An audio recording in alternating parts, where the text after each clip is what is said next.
Hey guys, welcome back to GamePod, this time from Bratislava. Yes, welcome. Finally, welcome you here. This is my first time actually here. This is actually Ivan's office. I've snuck in. I broke in last night. He found me. And no. Yeah, and there was a recording setup, so we needed to do what we just by what we gotta chance do. we found a recording setup. It's the first time we've done a recording together alone since actually our first recording back in Dubai. Yeah, that's true. That's And true. that was in May, I think it was, in Pocket Gamer. Pocket Gamer Connects. Yeah, well, we He's did the struggling to Gamescom. remember. We did the Gamescom. No, The bucket at moment. the first one that we did. The first one was it was in Dubai. That was the only one that we did one-on-one. So anyway, we're here That's today. true. We're here today to talk about, because it's the end of the year, to talk about predictions for 2025, or what we think are the predictions for 2025. And I'd love to hear from your point of view, Ivan, first, what you think is the exciting stuff coming up in the industry, in the mobile games industry, and what are you focusing on generally? Yeah, absolutely. So I think it will be better for gaming than last year or two. Wow, I hope so. So yeah, after the kind of a COVID hangover, it's finally over, and some new exciting stuff it's coming up. So yeah, definitely more optimistic across all departments, and also a lot of new challenges. So we'll need to tackle them one by one. Yeah. Well, I hope that the year is better than previous, because post-COVID, it has been tough the last year or two, but I can see things improving after there's been a bunch of consolidation within many of the different companies. And unfortunately, people have been let go, but companies have become much more efficient now, including you guys, how you guys are operating as well. Superscale is much more efficient, has much more of a interesting strategy in terms of the platform, which is very cool. But yeah, what do you think of the top trends that you see, or the new things in the industry that are upcoming and will kind of take off in 2025? What's your opinion there? Yeah, so I think if you look at it on perspective as a market, as industry, I expect, and I think most of the reputable sources expect definitely higher growth than we've seen last year or two. So I think it's great, bigger market, the bigger piece of pie for everyone. There's some again new or old new interesting development. So we see Web3 coming back, kicking in. A lot of the investment that were done during COVID actually start materializing right now. Hopefully on a much better product than we've ever seen before. Why? Just out of interest, Web3 obviously. Why do you think it's making a comeback? Obviously, we've had post Trump being re-elected, we've had Bitcoin rise again, now surpass $100,000. Now the altcoins will probably follow. Out of interest, what do you think is the reason Web3 will now finally kick off in 2025? Yeah, so exactly what you mentioned. So first and foremost, it's definitely correlated with the performance of the market itself. So after a crash or post-COVID crash, we've been in this kind of a limbo, and a lot of the projects that were in development or funded during the COVID were postponing their launch or waiting for the better condition. Similarly, as you could see on the public markets and IPO, when the valuations are low and the market sentiment is not there, a lot of the companies postpone their entrance to the market once the market is kind of bullish. So same dynamics we see on Web3, and there was a lot of money pumped into content 2-3 years ago, which right now actually can become, first of all, good games and good products. I think we've liked those in the first wave. So first of all, we expect much better experiences for our players. We will also expect not as forceful adoption of whether Web3 or NFT principles. So you should be able to play these games as normal mobile or free-to-play games. And those enthusiasts that wanna kind of use the Web3 layer on top of it, they may do it, but not everyone is forced to understand what wallet is and other Web3 concepts as well. So I think it should be a new generation of products coming in the right time. So it could give us a glimpse of how much the industry progress. Obviously, there were some there were some movements, but I think 25 will be the first one when we see what's with that. And do you see, and just for our viewers, do you think it's going to be a number of Web3 games that kind of fight in next year, or will there be like one hit like a Pokemon Go style for AR, what it did there, or is it going to be like how do you? What's your prediction there? Yeah, so that's a very interesting one. So it obviously always benefits if you have one like a killer app or like a killer application that becomes a benchmark of it, like whatever World of Warcraft became from Yeah, a subscription MMO model, or exactly Pokemon Go on like it's called augmented reality or geo apps. So uh, so this would be I guess the best case scenario. We'll see some killer app that proves that it's not just like a Boomba cycle that is depending on the value of Bitcoin if it works. But if there's some long term value that Web3 layer can add on top of entertainment or gaming. yeah, But yeah, first and foremost, there will be a bunch of I think interesting launches, and which of them will become uh, the runaway success. So let's say something what Axie Infinity did in the first wave, but unfortunately didn't really make it through the downturn. So something like that for the second wave, which should be more diversified, having a healthy Web2 player base for casual gamers that are able to play it as a good game on itself, while attracting the community and from Web3.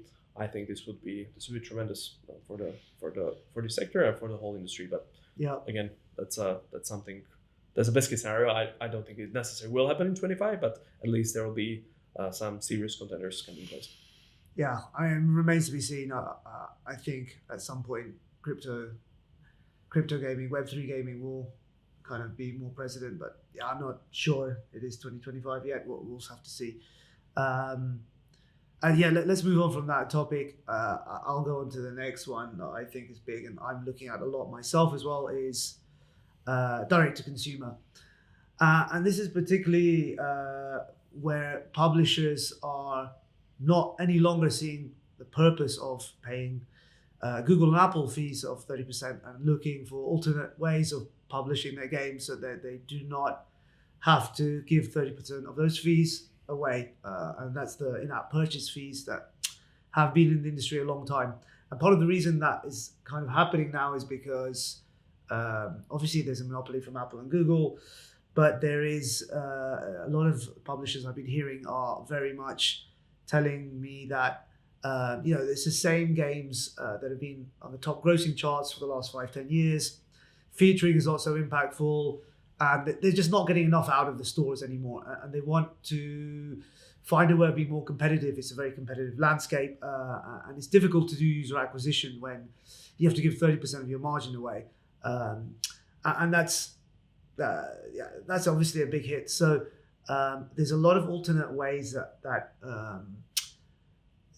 they can operate, and obviously Epic won the legal battle with against Apple and Google, and self-published with their own store.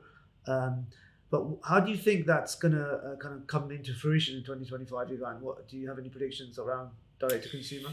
Yeah, so D2C, I think there's a couple of big trends that kind of met in this kind of a perfect storm. So one thing was one important, as you say, okay, ongoing fees, but I think most of the industry was kind of okay paying them if they exactly saw the value, and until I guess kind of trust was broken, which the big awakening for wake up call for developers was, for example, the depreciation of IDFA, which what it kind of showed is it's not just about paying high fees, it's also about getting loss of control of the players and relationship with players.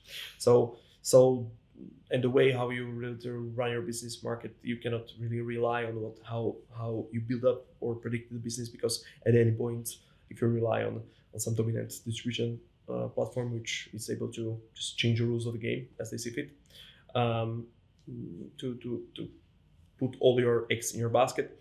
So coupled with some successful outcomes of the anti-monopoly lawsuits from both states and companies like Epic, and absolutely this kind of a diversification of fragmentation of the source will have some interesting impact, lower fees, but also let's say less reliant on any single store. However, to be seen like how actually impactful those changes will be.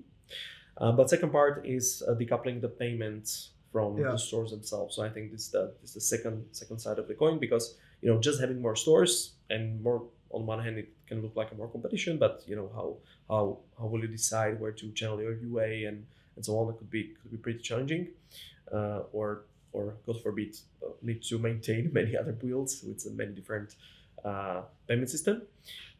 But having the direct relationship with your customer, in this case gamer, will pay huge dividends in long term, because right now, if you do not have any direct relationship with your player, if you want to let him know that you released a new cool feature in the game Yeah. and want him to bring back, You you rely actually on the need to stores. exactly whether featuring on the stores, which as you said are less and less impactful each year, or you need to pay re-engagement campaigns through UA channels, which again are less efficient as they ever be. So if you have a more direct way that you can communicate them through your players, because they set up an account within your that you are able to contact them directly, whether through email or through their account section or whatnot. This makes it much simpler to reactivate their players. You can offer them some unique opportunities within your portfolio. They can collect. You can gamify how much they play. So this is like the second part of it. It's not just like, hey, different stores, hopefully lower fees. There could be some downside to that, but building out finally the direct relationship with players, more going to web, self-hosting games. I think we're seeing big resurgence and investment in these sides as well. Yeah. No, so this with direct to consumer, it's a very confusing area, particularly because there's no clear route here at the moment, right? So the way I see it, there's three routes. One is direct to consumer via browser, either mobile or web browser, where you don't download the game, you just play on the browser itself, which some companies are tackling, and a lot of these are like kind of web port over for games, but it only works for specific types of games that you can play on your desktop. That's one route which I feel like it's been around a long time, but it's becoming more prevalent as again the publishers can have lower margins or lower fees on their payments. And then there's the other route, which again has been around for a while, but alternate stores. But what we see with alternate stores, especially like the Samsung Huawei store, they're still charging the same amount. It just extends your reach. We have some other alternate platforms like Aptoid, which has slightly lower fees. But overall, there's no other large alternate store that has like that's actually beneficial from what I see to the publisher. So the third avenue is like publishing the game directly without any store, which can be done via like an APK download, and that's I think the most interesting area for these publishers themselves, because they are able to basically do the whole D2C thing correctly and on their own right. The issue that they have is like, how do you get a user to download the game directly when they already exist on, they look normally on the Play Store or the App Store, depending on whether they have Android or iPhone. How do you market to those users to say, hey, actually, we have our own store, or you can come to us, and when they're like kind of a mid-sized developer. And that's one of the areas I want to look in as a kind of a user acquisition business to say, hey, you need to offer something to those users, like a kind of a pro or plus or a VIP version of the game with, added content, maybe like a battle pass, like specific IAP packs that don't exist in the original game. Something that can like really you can sell to those users. Say, hey, download the pro version of Candy Crush Pro, and then you get like this cool additional content. And you can also pass some of the savings back to the kind of the user. But I think the last option of passing the savings back is it's not good enough to sell. To say, hey, you get 20% off here. So you need all of those things. It needs to be like a kind of premium version, like like a upgraded version of the game, not a premium one because they're not paying for the game. But yeah, anyway, what's your thought of kind of going down that route? Yeah, so again, as you said, it's a big confusing topic. Obviously, there are a lot of unknowns. How many stores, how it could be work. I think, but the trend is, I think, trend is simple. Developers and publishers do not want to rely on a one singular platform, Yeah, or duopoly, like, and want to have some diversification, meaningful diversification, and building those relationship with the gamers more directly, whether setting up a publisher specific account, and exactly how to provide more value when you have account. What does it actually mean? Yeah, you can have some special sales and whatnot, which again, there was a lot of pushback from established stores to promote something which is out of their ecosystem. But again, this is supposed to change as well, so there will be less limitation yeah, of steering the consumers somewhere else, so they could unlock some of the new things. But it's trend. I also don't think that similar to Web3 that 25 will suddenly solve it again, No. but I think we'll see a dramatic shifts compared to 24. yeah, What is possible, and I think there will be a lot of experimentation, a lot of failed attempts. yeah, But those who kind of get it right, I think can benefit quite a lot. We've seen it in the last couple of years, especially bigger publishers that were able to steer some of their loyal top grossing customers towards directly buying from their web store, so increasing margins. So again, like, there should be more of that going on, but there will be obviously a lot of experimentation going on to see what actually sticks. yeah. So we've covered Web3 and we've covered direct to consumer. For me, there's one other topic I wanted to talk about from a user acquisition point of view that I'm seeing a lot that's trending. You probably noticed it as well yourself. But just wanted to touch on it is the latest networks or types of networks that are coming out. And one of them that we're seeing a lot of is rewarded networks. And those rewarded networks tend to be rewarded apps that essentially reward the user for playing other games and getting to certain points in other games. For example, completing level 200 in Candy Crush, you'd then be rewarded often by cash within those apps in order to play those users, in order to get that once you pass that level. So what we're seeing now is a lot of the UA traffic is now this rewarded traffic.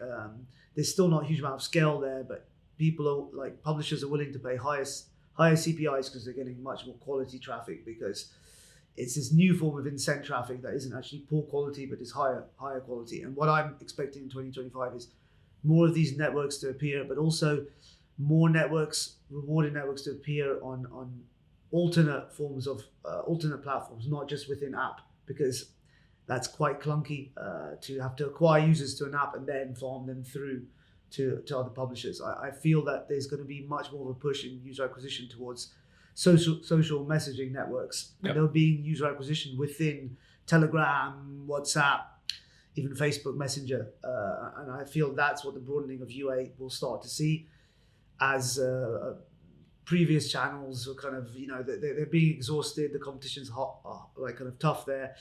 UA seems to be evolving in that route, and that's why I think we'll see in 2025.